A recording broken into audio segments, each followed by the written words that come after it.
Welcome back into Warchant TV alongside the managing editor of Warchant.com, Ira Schofel. My name is Tom Lang, and we have some news for you on a Wednesday evening as there are two portal entries so far on Wednesday, one on the offensive side of the ball, and we're going to start with the one on the defensive side of the ball. As you can see there, safety Sidney Williams has entered the transfer portal, leaving Florida State.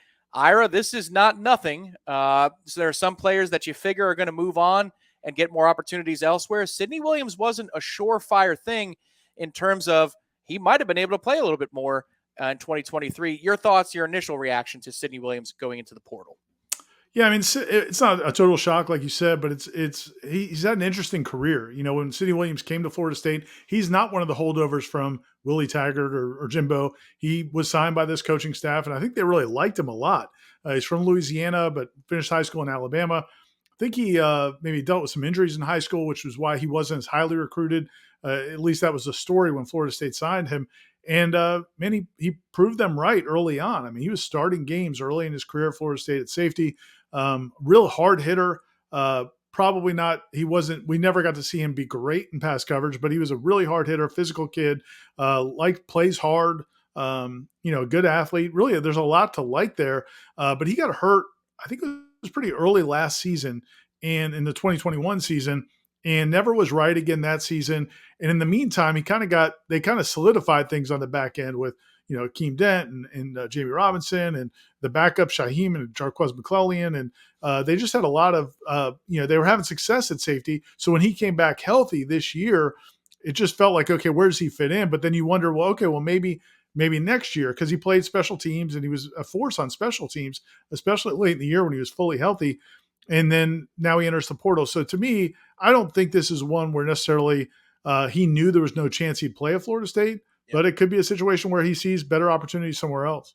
Yeah, I find it interesting. This is a player that I liked as well. When he was available and healthy, I thought this is a good insurance policy and maybe somebody who could even crack regular playing time against Power 5 opponents, against conference opponents. And looking ahead of the depth chart, we'll take a look back. And this is prior to the Florida game, the 12th game of the season for Florida State. I want you to look at the top two positions, everybody. Buck is one of the safeties. That's Akeem Dent with Jarquez McClellan behind him. Then at free safety, Jamie Robinson and Shaheem Brown. We know that Shaheem saw a lot of playing time. Akeem was not available for the UF game. But just on its face, Ira, you look at these four names, they should, except for Shaheem Brown, conventional wisdom-wise, all be gone, three of them. But maybe not. Maybe that's what this particular entry into the transfer portal could signal, is that maybe Florida State is getting somebody back in those particular three names to help out next season. And so Sidney wants to start somewhere. I know that's speculation on my part, but that's all we have in transfer portal season. You're looking for a logical reason. There are times, like earlier on, we did a video talking about Keyshawn Helton on our previous video. There wasn't going to be room on the depth chart. Sidney had a shot next year, Ira, unless there's other developments that we don't know about just yet. Yeah, and I think he fits more into that buck or strong safety kind of position. So if Akeem Dent was definitely leaving, you would think he'd be in the competition. So maybe Akeem Dent's not definitely leaving. That's a question. In the Florida game, when Akeem Dent wasn't available, they moved Jamie Robinson to that side, and we'll see. I mean, maybe Jamie Robinson isn't entirely a done deal. So that there's some variables there. There's also a possibility that they could see what they've got maybe out there in the portal. Right. Maybe they have some strong leads into what they're going to be able to do there at that position. So we'll see. Again, I don't think this is one where, some players are told by coaching staffs, listen, you can stay or you cannot stay, but you're probably not going to play here. There's going to be a tough. I don't think Sidney got that conversation, right. But it's also, I don't think it's a terrible situation, especially like you said, if some of those guys return and if they do well in the portal overall. Another player who left on Wednesday a little bit earlier in the day is tackle Rod Orr. And this is a player who was brought in out of high school, and it was kind of known that he was going to be a project and a developmental prospect with high potential upside as a tackle. Remember Mike Norvell speaking before the 2022 spring camp, Ira, saying that this is going to be a huge camp for Lloyd Willis and Rod Orr. Nothing ever really materialized in seeing Rod make the two deep. And then if you project tackle for next year, before you even get to Lucas Simmons coming in, Robert Scott is a name that we think is going to be obviously back and playing at left tackle for Florida State.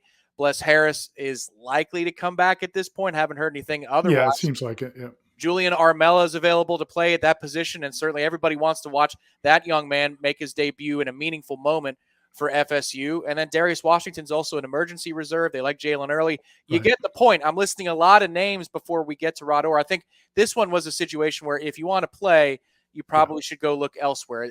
Do you agree with that? Yeah, I do. And I think Rod Orr has ability. He's got a good body frame. When you see him, it doesn't look like he looks out of place.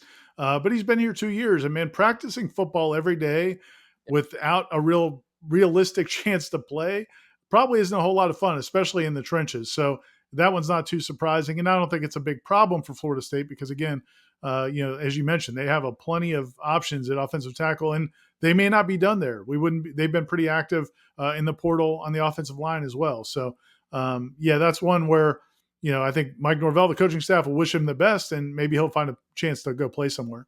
As far as offensive tackles go, they don't need one, but if they get one, we wouldn't be shocked. Safety is somewhere in terms of either returning players or going out into the portal and procuring another talent from another university.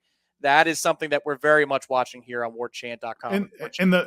I'm sorry. And then the one last thing, because I didn't mention earlier, and we didn't mention earlier, but there's a lot of cross training between those positions. If you think of the safeties that they had, Jamie Robinson last year started the year at nickelback. Now he's at safety. Akeem Dent went back and forth between corner and safety. Renardo Green went back and forth. So it's not out of the realm that one of these corners, maybe Nazaria Thomas, or maybe one of the maybe one of the guys who plays nickel, Kevin Noles, Greedy Vance. I mean, there's a lot of, it's not like the old days where you're a safety and you're a corner. So there's a lot of guys that could kind of mix and match. It is the grand jigsaw puzzle that is building an 85-man roster in the era of the transfer portal, and we've got you covered here at warchant.com and Warchant TV. Hit the like button underneath this video on the way out. Make sure to subscribe to our channel and check it out. We've got great coverage this whole week long, every moment where Florida State has somebody coming in, staying on, or leaving. We've got you covered right here on Warchant TV. So check out our channel if you haven't. You're going to like what you find. For Irish Raffel, I'm Tom Lang, and I'm sure we'll be talking to you very soon, for this is Portal Season on Warchant TV. Talk to you next time.